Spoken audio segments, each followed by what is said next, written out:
Tregu i lëvizshëm në Fier sjell një ofertë më të gjerë të produkteve bujqësore dhe me çmime të favorshme për sezonin, por edhe pse çmimet janë të ulta, jo të gjithë qytetarët arrin të përballojnë shpenzime ditore.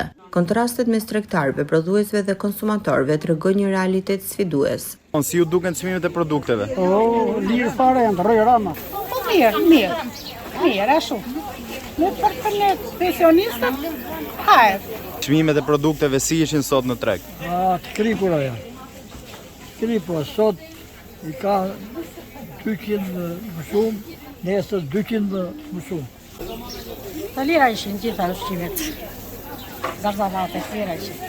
Tregtarët thonë se përpiqen të mbajnë çmime të ulta për të konkuruar me tregjet e tjera, por ankohen për mungesën e klientëve dhe fuqinë e dobët blerëse. Ndërkohë, raportet me pikat e shumicës mbeten një tjetër hallk problematike.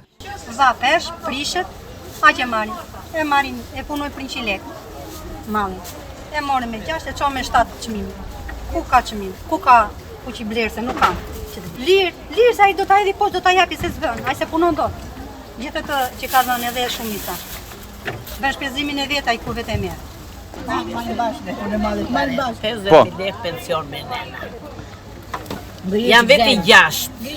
Mallin e kam timi nuk shkon, thotë e shtrenjtë. Ku të vemi, ku të përplasemi, ç'a të bëjmë? Që të marrë 60.000 lekë pensione, të kalosh nenës nuk i dalin për ilaçe, arrit të turojë të ditën e nuk shtet. Po vajnë e ullirit dhe ullirin e keni fitim apo?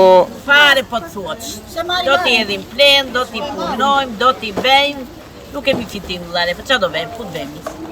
Çmimet e tregut janë arsyeshme. Po te pika shumicës i morët shtrenjtë apo lirë? Po derisa ulë atje janë pak shtrenjtë. Ndërkohë prodhuesit si Kujtim Fili përballen me sfida edhe më të mëdha.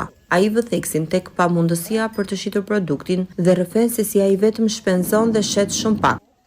Ne pretenduam se do rritet çmimi, jo na u premtua për na fushata, jo do rritet kështu, do rritet ashtu. Çmimi nuk u rrit. Ne ngelëm në zero, që po të shet vajin me 4.000 lekë apo me 4.300 lekë, 4.500 lekë kilen, fitet, nuk është në interes prodhuesit.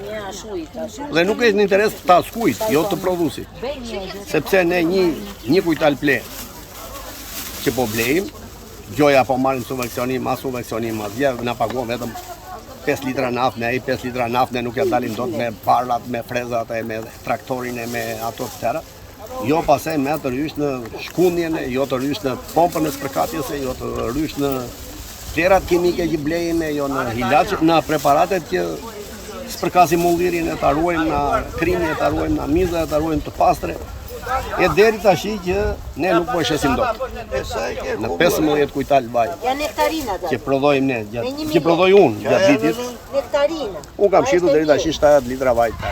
70 litra vaj. Unë po paguaj në lekë e pensionit si pensionist, që po bëj punimet në ujë. Është gjë e pavlerë. Po nuk vuri dorë qeveria që të organizoj një tendera, një firma, çka ka ajo një. Me se po gatuhet në turizëm. Sepse vajo nuk po shitet. Me çka gatuhet turizmi? Duhet të ryej shteti, të grumulloj, të importoj, të eksportoj, të bëj çfarë doj, vetëm ne të ndihmoj.